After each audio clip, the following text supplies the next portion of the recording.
Toggle switch, yeah. This is the i8H from iDrones. I picked this up on GearBest after my X6 motor quit. I was kind of looking for something a little bit different, and I seen this, and I'm like, what? An X6 clone? Okay.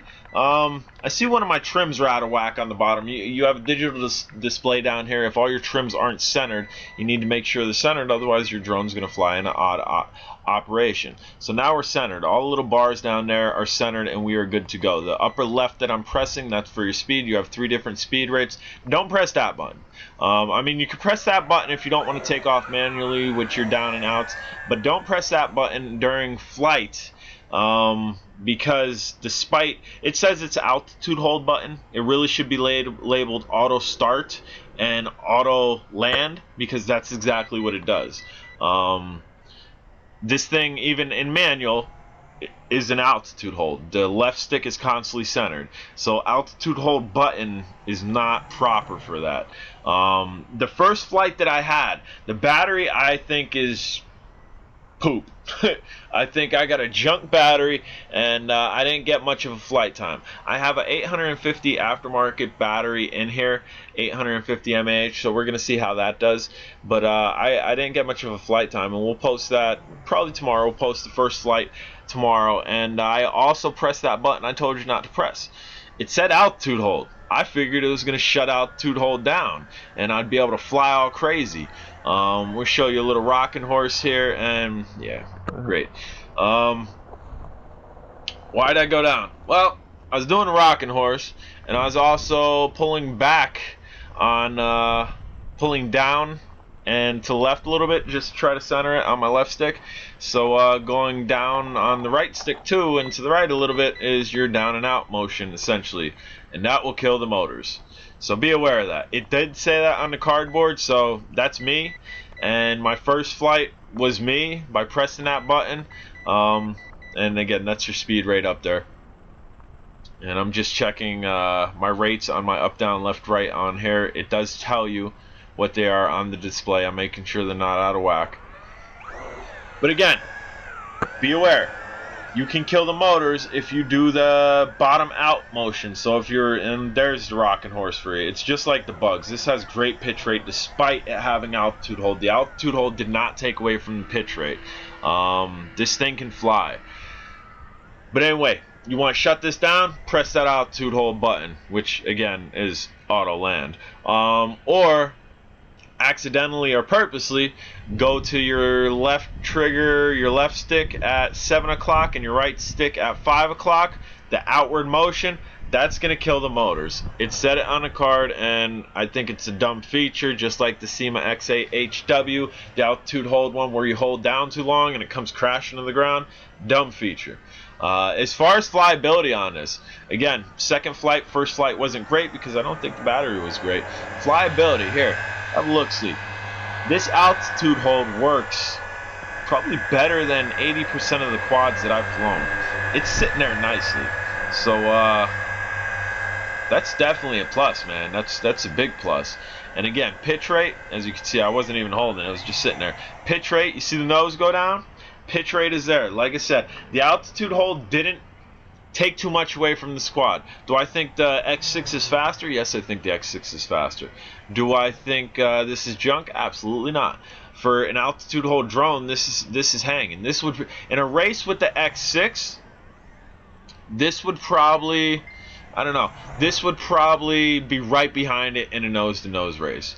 The altitude hold's holding it back just a little bit, but not enough to say, I'm sorry I bought this. It's not a good quad. No, I'm having fun with this. This is probably one of the better altitude hold drones that I've gotten that actually has some speed on it, because most of your altitude hold drones, unless it's a GPS one or a brushless one, your toy grade brushed, generally don't got a lot of speed to it because the altitude hold is kind of holding it back. But this is good. I'm liking this. But you have to be careful. Got to be careful on them sticks, because if you do left stick at 7 and right stick at 5, you're killing it. Again, dumb feature. As you can see, those LEDs are really bright. There are LED covers. I didn't put them on the X6 when I had them. I'm not putting them on this. I think it gives for better visibility to actually see the LED. And guess what I did? Oh man. Left stick was at 7 o'clock. Right stick was at 5 o'clock. And guess what it did? It shut down the motors. Be aware of that, guys. I mean, I'm going to really try to take note of doing that. That way I don't kill the motors. I mean, the only reason I could see that being good is if you fly way too far away from yourself and you got to kill the motors, or if you fly way too high away, like high up in altitude, and you can't see it anymore and you just want to kill it and hope it comes down. I guess that's a good feature. But me per se, I don't like it. I like the flyability of this and the color scheme. I'm big on color schemes. You guys know if something's painted odd, if it has a neat look to it, a really odd look to it, I'm with it. And the X6 drone, which this is a clone of, has a really neat look to the body. And with this darker, matted, not high gloss look to it, I like it a lot.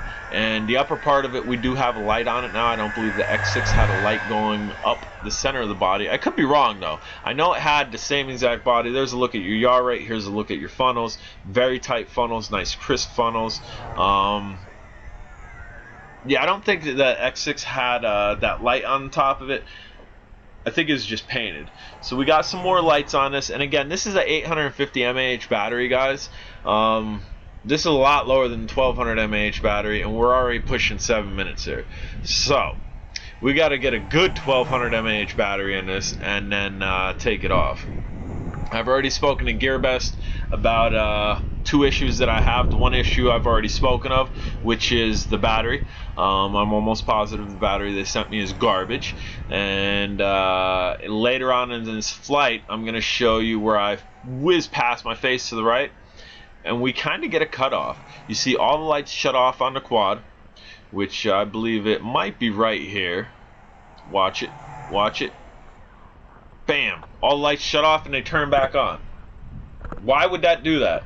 It's not low voltage, because as you can see when I'm going to come up on this, all lights are still lit. If it was low voltage, it'd continue to blink. So why would it shut off and then turn right back on? Well, it's a poor solder point. I guarantee you if I pop this open, there is a solder point that's connected 98%. Where it's connected 98% of the time, but if you vibrate it the wrong way, if you move it the wrong way, it disconnects by like a hair. Or maybe it's soldered by like a hair, or maybe it's not soldered at all and it's just sitting on the solder point where it should be soldered, and 98% of the time it's touching it, and then if you vibrate the wrong way, it does that. That is the only reason I can see this shutting off like that, falling, and then the light coming back on. So I've spoken to GearBest. I'm not happy about it. I'm not happy about the battery. I'm not happy about what I'm presuming as a solder point. They gave me no issues. They said we'll take care of it.